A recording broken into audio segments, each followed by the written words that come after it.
tumefanya mnada wa pili wa korosho. Tumeuza jumla ya tani 4235 ambapo kati ya hizo tani 2700 ni za daraja la kwanza na tani 1500 za daraja la pili. Bei ya juu kwa daraja la kwanza ni shilingi 2470 na bei ya chini ni shilingi 2210, na kwa daraja la pili bei ya juu ni shilingi 2110 na bei ya chini shilingi 1870. Kiujumla kwa mnada wa leo, mnada wa pili, bei zimechangamka, bei zimepanda, si vile ambavyo vilivyokuwa kwenye mnada wa kwanza. Hii inaashiria nini? Kwenye uuzaji haya wa mazao ya kibiashara, hasa mazao ya kimkakati hususan korosho ambayo tumeuza leo, ukiona kiashiria chochote cha bei kupanda, kigezo chake kikubwa huwa ni ubora. Tumekuwa kwa muda mrefu tumekuwa kwenye jitihada za kuboresha ubora wa korosho zetu kwa mkoa wa Pwani, na sasa tunaanza kuyaona mabadiliko au matunda ya jitihada ambazo tumezifanya kwa muda mrefu. Bei kupanda maana yake ni kwamba korosho zetu ubora umeongezeka, na hata kwa korosho zilizoje mnada wa kwanza wanunuzi tayari wameshachukua zile korosho kwenye magara makuu, na mpaka hivi sasa tujapata barua au taarifa yoyote ya kwamba kuna mnunuzi kaenda kuchukua korosho garani kakutana na changamoto ya ubora. Hiyo inaishia kwamba watu wote kwenye idara mbalimbali wamejipanga kuhakikisha korosho zinavyoingia ghala kuu kwa ubora ambao unaainishwa kwenye cutting test, na ndizo korosho hizo ambazo mnunuzi anapokuja kuchukua anazikuta ziko kwenye ubora ambao ulioainishwa kwenye catalog.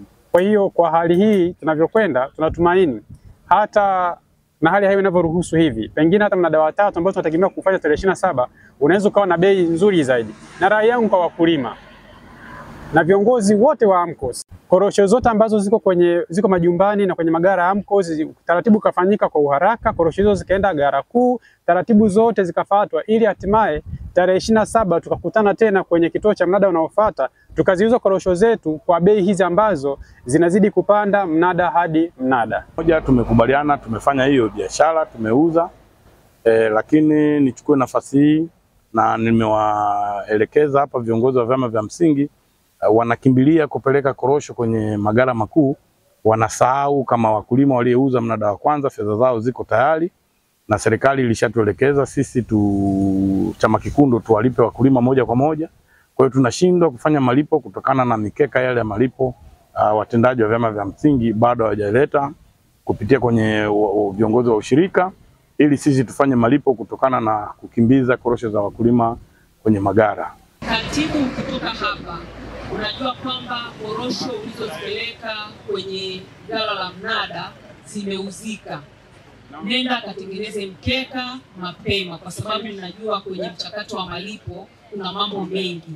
Kuna kuhakiki, kuna kutengeneza mkeka jinsi ambavyo unahitajika kwenye malipo, kuna vitu vingi ambavyo vinafanyika hapo. Ninaomba mwende mkatengeneze mikeka mapema, ili pale ambapo tunamaliza kupokea fedha, chama kikuu kinamaliza kupokea fedha kutoka kwa wanunuzi, iwe ni kazi ya kulipa tu. Usiwe tena kuna kazi ya kupigiana simu, sijui katibu fulani leta mkeka, sijui katibu fulani leta mkeka, hapana. Alafu na hiyo inapunguza simu za wakulima. Guzi washapata neno zuri kuanzia mwaka jana. Msiniulize sisi, uliza Koreko. Msiulize sisi, uliza Koreko. Sasa watu wenu, katibu hawa anajua kazi yake. Kazi yangu ni kuweka mikeka kila baada ya siku.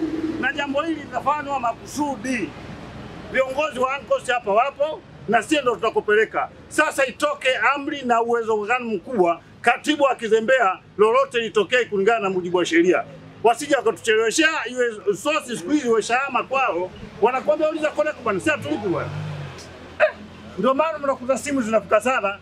Bwana Hamisi ndio unotulipa tukukupigia simu kwa maelezo ya makatibu wako kwamba uliza Koreko, na wenyewe hapa wapo makatibu na wenye viti. Sasa sisi wakulima wetu wa hapa wanatakiwa wafikiwe. Tunao maafisa ugani wa kutosha. Sasa hivi serikali imeleta maafisa korosho kutoka Tali na Liendele kuja kutoa maelekezo. Sasa tatizo mpaka sasa hivi hatujachelewa. Tufike mashambani tukatoe elimu ili sisi watu wa AMCOS tupunguziwe mzigo. Manake tunagombana kweli na wakulima. Mzigo akija nao mtu kwenye toyo lake anataka yeye apitishe hivyo hivyo. Sasa kama legelege kiongozi unajali uzaliwa, unajali urafiki, ndo korosho hizo sasa zinaingia. Tukienda ghala kuu tunawaambia wakataji wanakosea. Mkataji huyu anatukataa, mkataji huyu hatupendi, mkataji akupende wewe, wenyewe anakujua korosho yako. Pale inachukuliwa sample kwenye gari, kule kuna mjumbe mmoja tu, kinatajwa jina la chama. Sasa tatizo kubwa, lazima tujue elimu kwa mkulima haijafika sawa sawa, na viongozi wa AMCOS tunahakikisha tuondoe udugu na urafiki, tusimamie ubora wa thamani wa zao letu la korosho, tutapiga hatua.